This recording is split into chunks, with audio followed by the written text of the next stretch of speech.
29 BJP বলে কোনো দল ভারতবর্ষে আর থাকবে না।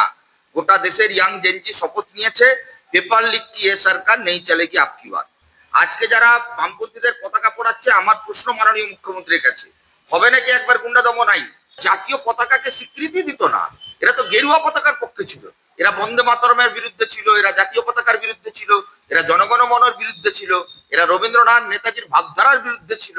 স্বাভাবিকভাবে এদের কাছ থেকে দেশপ্রেমের সার্টিফিকেট নিতে হবে। এই সেই লাল ঝান্ডা, এই সেই ইনকলাব জিন্দাবাদের স্লোগান, যেখানে ভগৎ সিং তার ফাঁসির শেষ মুহূর্তে ঐতিহাসিক ইনকলাব জিন্দাবাদ স্লোগান দিয়েছিলেন। আজকে যারা ইনকলাব জিন্দাবাদ স্লোগানের বিরোধিতা করছে, তারা ভারতের স্বাধীনতা আন্দোলনের বিরোধিতা করছে। শাসক দলের নেতা পত্রিকা চালাবে, শাসক দলের নেতা টিভি চ্যানেল চালাবে, শাসক দলের নেতা টিভি চ্যানেলের অ্যাঙ্কার হবে, তাহলে সেখানে বিজেপির ন্যারেটিভ হবে না, তুই জনগণের কথা উঠবে। এরা চতুর্থ স্তম্ভ, এটা সাংবাদিকতা। আমরা দেখলাম বিজেপির একটা মিছিল, এসএফআই এর যে মিছিল হলো তার পাল্টা প্রতিবাদ মিছিল একটা হলো, সেখানে কিন্তু দেখা গেল যে বামেদের বিভিন্ন পতাকা কিন্তু মারানো হলো, দেশদ্রোহী বলে লেখা হলেও সুকান্ত ভট্টাচার্য যিনি কবি, তার পতাকাও তো কিছু এই অপমান।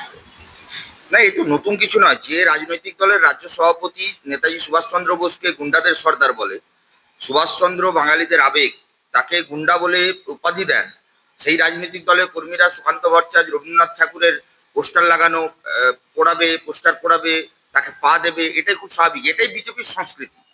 বামপন্থীদের, কমিউনিস্টদের পতাকা যারা পোড়াচ্ছে, তারা ভুলে গেছে এই দেশের স্বাধীনতা আন্দোলনে বামপন্থীদের এই লাল ঝান্ডার উল্লেখযোগ্য ভূমিকা ছিল। এই সেই লাল ঝান্ডা, এই সেই ইনকলাব জিন্দাবাদের স্লোগান, যেখানে ভগৎ সিং তার ফাঁসির শেষ মুহূর্তে ঐতিহাসিক ইনকলাব জিন্দাবাদ স্লোগান দিয়েছিলেন। আজকে যারা ইনকলাব জিন্দাবাদ স্লোগানের বিরোধিতা করছে, তারা ভারতের স্বাধীনতা আন্দোলনের বিরোধিতা করছে, তারা স্বাধীনতা আন্দোলনের গৌরবকে বিরোধিতা করছে। আজকে যারা বামপন্থীদের পতাকা পোড়াচ্ছে, আমার প্রশ্ন মাননীয় মুখ্যমন্ত্রীর কাছে, হবে নাকি একবার গুন্ডা দমন আইন? বিজেপির প্রধানমন্ত্রীর নামে কোনো কেউ মন্তব্য করলে 24 ঘন্টার মধ্যে পুলিশ চলে যায়, মুখ্যমন্ত্রীর নামে কিছু বললে 24 ঘন্টায় পুলিশ চলে যায়, একটা কার্টুন প্রতিবাদে পোস্টার ধরলে শিলেখা মিত্রের বিরুদ্ধে থানায় এফআইআর হয়ে যায়। তাহলে আজকে ইনি, এই সেই মুখ্যমন্ত্রী তো বলেছিলেন আইনের শাসন প্রতিষ্ঠা করবেন। আসলে আমরা জানতাম আগে ছিল তৃণমূলের দিদির আইনের শাসন, আইনের শাসন বলে কিছু ছিল না, তৃণমূলের শাসন ছিল, দিদির শাসন ছিল, কালীঘাটের শাসন ছিল, ভাইপোর শাসন ছিল, ফেমাস স্ট্রিটের শাসন ছিল, আর আজকে আরএসএস এর শাসন হয়েছে, বিজেপির শাসন হয়েছে, দাদা শাসন হয়েছে। এরা দুটো ফুলই এক। এরা কেউ আইনের শাসন লাগু করতে চায় না। যদি আইনের শাসন লাগু করতে চাইতো, তাহলে নিরপেক্ষ ভূমিকা পুলিশের আমরা দেখতে পেতাম। আমি গতকাল দেখলাম কলতান দাশগুপ্তের উত্তর দিয়েছে। সজল ঘোষ একবার কংগ্রেসের পতাকা নিয়ে বলতেন আই সিপিএম দেখে যা, আই লাল ঝান্ডা দেখে যা, কংগ্রেসের ক্ষমতা। তারপর বলেছিলেন আই বামফ্রন্ট দেখে যা, আই সিপিএম দেখে যা, তৃণমূলের ক্ষমতা। এখন বিজেপির হয়ে স্লোগান দিচ্ছেন। আগামী দিনে উনি কোন রাজনৈতিক দলে যাবেন আমি জানি না, কারণ 29 বিজেপি বলে কোনো দল ভারতবর্ষে আর থাকবে না। গোটা দেশের ইয়াং জেনজি শপথ নিয়েছে, পেপার লিক কি এ সরকার নেই চলেগি আপকি বাত। সেখানে কিন্তু উনি আরেকটি কথাও বলেছেন যে যারা এসেছে তারা কি সবাই ছাত্রছাত্রী, সবাইকে নিট পরীক্ষা দিয়েছে। সজল ঘোষ ছাত্র আন্দোলন কত বয়স অব্দি করেছে? আমি যখন ইউনিভার্সিটিতে পড়ি তখন সজলদা তৎকালীন ছাত্র পরিষদ, তারপর মানে অন্যান্য সিটি কলেজের ছাত্র নেতা হিসেবে পরিচিত মুখ। তো যারা নিজেরা ছাত্র আন্দোলন বাপ কাকা জ্যাঠার বয়স অব্দি করেছে, তারা আজকে ছাত্র কোন কালে, অতীতে ব্রিটিশ বিরোধী লড়াইয়ে যখন ছাত্ররা কলকাতায় মিছিল করেছিল, ধীররঞ্জন সুকেন্দু বিকাশের আত্মবলিদান, সেই মিছিলেও নাগরিকরা ছিল। ছাত্র আন্দোলনের সমর্থনে নাগরিকদের সমর্থন থাকবে, সংগতি থাকবে। অভিভাবকেরা, শিক্ষকেরা, মাস্টারমশাইরা, শুভবুদ্ধি সম্পন্ন মানুষ, সমাজের বিভিন্ন অংশের প্রতিষ্ঠিত মানুষ, তারা রাস্তায় নামবে, এটাই তো খুব স্বাভাবিক।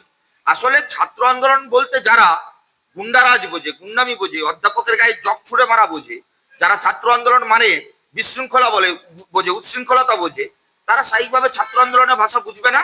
ওনাদের বাপ কাকা ঠাকুরদাদের সময় ব্রিটিশরা যখন শাসন করতো, তখন আরএসএস ও ছাত্র আন্দোলন বুঝতো না। কিন্তু আপনারা তো মানে ভারতের যে জাতীয় পতাকা, সেই পতাকাকে মানতে পারেননি, এমনটা কিন্তু আরএসএস এর তুলেছে। 56 বছর পতাকা তুললো না ওরা নাগপুরে, আর দোষ হয়ে গেল আমাদের। জাতীয় পতাকার প্রথম দিন থেকে জেলের ভেতরে 47-এর 15ই আগস্ট, যে শুক্রবারই বলে চিৎকার করে, সেই 15ই আগস্ট শুক্রবারই ছিল। সেই দিন জেলের ভেতর যারা কমিউনিস্ট নেতারা জেলবন্দি ছিলেন, জেলের ভেতরেও পতাকা তুলেছিলেন। আজকের দিনে দাঁড়িয়ে যে জাতীয় পতাকার প্রতি এরা ন্যাকা দরদ দেখাচ্ছে, এরা আগে উত্তর দিক, কেন আরএসএস এর নাগপুরে 56 বছর পতাকা তোলেন? কেন 4 জন আরএসএস এর কর্মী জাতীয় পতাকা তোলার অপরাধে আরএসএস তাদেরকে বহিষ্কার করেছিল?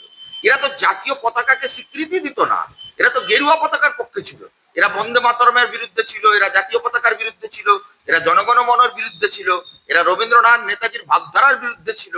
স্বাভাবিকভাবে এদের কাছ থেকে দেশপ্রেমের সার্টিফিকেট নিতে হবে।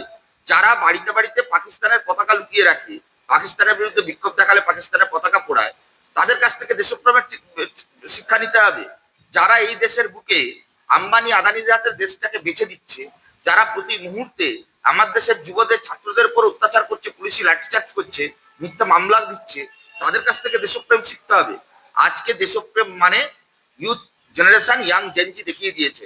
কৃষকের ফসলের দাম, শ্রমিকের ঘামের দাম, বেকারদের চাকরির খাম, সবটা যারা পূরণ করতে পারছে না তারাই আর আসলে দেশদ্রোহী, তাদের সরকারে থাকার কোনো নৈতিক অধিকার এই ক্ষেত্রে কিন্তু আরেকটা সোশ্যাল মিডিয়াতে দেখতে পাচ্ছি যে রিজার্ভেশন তুলে দেওয়ার জন্য পক্ষে অনেকেই কিন্তু কথা বলছে, আওয়াজ তুলছেন। এবার জেনজিদেরকে কি সেই দিকে উস্কে দিয়ে অন্যরকম কিছু করার চেষ্টা? না, আসবে, এসব আসবে। যখনই এই বিজেপি সরকার বিপদে পড়ে তখনই বিভিন্ন ইস্যু এজেন্ডা ন্যারেটিভ সেট করে।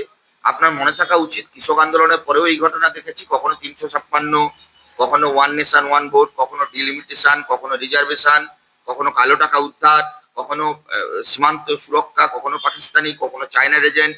আর কোনো অস্ত্র ঠিকঠাক পাস না করলে লাস্টে হিন্দু মুসলমান। স্বাভাবিকভাবে আজকের দিনে দাঁড়িয়ে এরা হিন্দু মুসলমান করবে, এরা রিজার্ভেশন করবে, এরা ইস্যু ডাইভার্ট করবে, এরা এজেন্ডা সেট করবার চেষ্টা করবে, মানুষের নজর ঘোরানোর চেষ্টা করবে। কিন্তু তরুণ ইয়াং জেনজি জেগে গেছে, কোটি কোটি মানুষ তাদের পাশে আছে। 14 বছরের ব্যর্থ সরকারকে এবারে 29 সালে টেনে হিঁচড়ে নেওয়া। ডিম দিয়ে আপনারা এত কিছু আওয়াজ তুলেছিলেন, এসএফআই কিন্তু ডিম ডিম দিচ্ছে না কেন, স্কুলে ডিম দেওয়া হবে না কেন, এই আওয়াজ তুলেছিল। অথচ দেখা গেল মুখ্যমন্ত্রী তাদেরকে গোল দিয়ে দিলেন। না, আমরা তাহলে ঠিক ছিলাম। যারা তখন সোয়াবিনের পক্ষে রচনা লিখতেন তারা আজকে আমাদের সেই ডিমের দাবি মেনে নিয়ে, পুরোটা তো মানেননি, সপ্তাহে 2-3 দিন মেনেছেন। তার মানে স্বীকার করছেন যে ওনারা সোয়াবিন খেয়ে প্রোটিন যোগাতে পারবেন না। এখন প্রশ্ন হচ্ছে, কেন আমাদের দাবি হচ্ছে প্রতিদিন কেন পাতে ডিম থাকবে না? ডিমটাকে কেড়ে নেওয়ার পরিকল্পনা হবেটা কেন?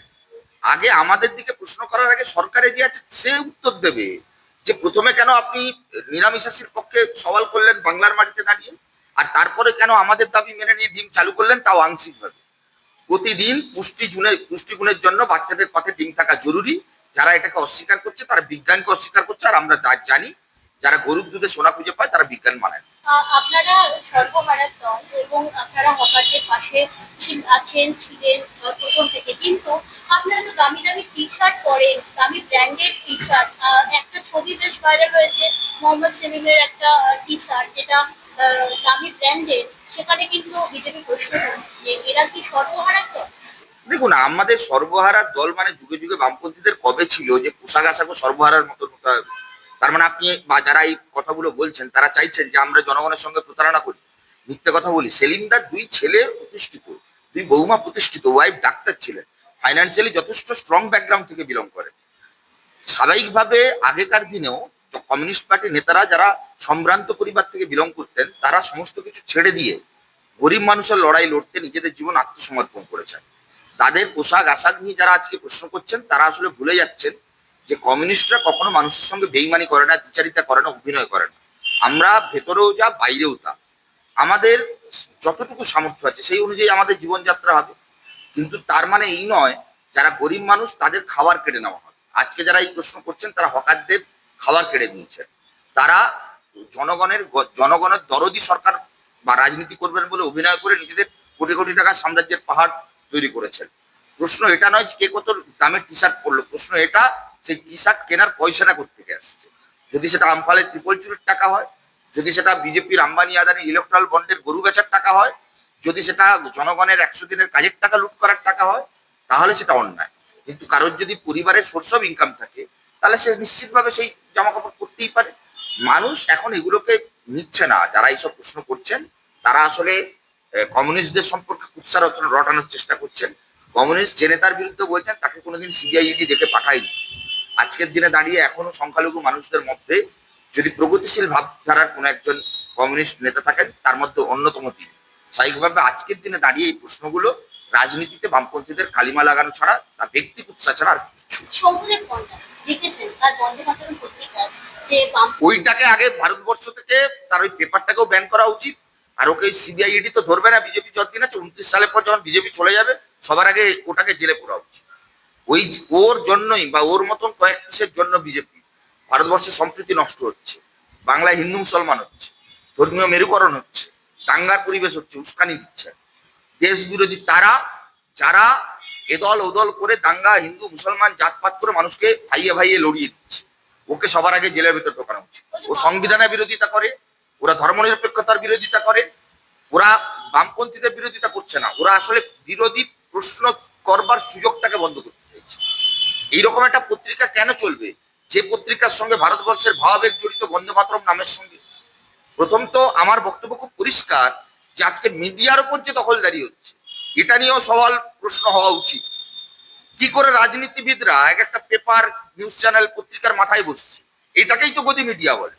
কোথাও না কোথাও বেনিফিট পাচ্ছে, গভর্নমেন্ট অ্যাক্ট পাচ্ছে, শাসক দলের নেতা পত্রিকা চালাবে, শাসক দলের নেতা টিভি চ্যানেল চালাবে, শাসক দলের নেতা টিভি চ্যানেলের অ্যাঙ্কার হবে। তাহলে সেখানে বিজেপির ন্যারেটিভ হবে না, তুই জনগণের কথা উঠবে, এরা চতুর্থ স্তম্ভ, এটা সাংবাদিকতা। আর মানুষের ক্ষোভে বই প্রকাশ হলে কি না সাংবাদিকদের উপর হাত পড়লো। আরে ভাই, এতগুলো সাংবাদিকের চাকরি চলে যাচ্ছে, কোথায় সংবাদ মাধ্যম, কোথায় সাংবাদিকরা মিছিল করুক না একটা মোমবাতি, তার বেলা কথা নেই।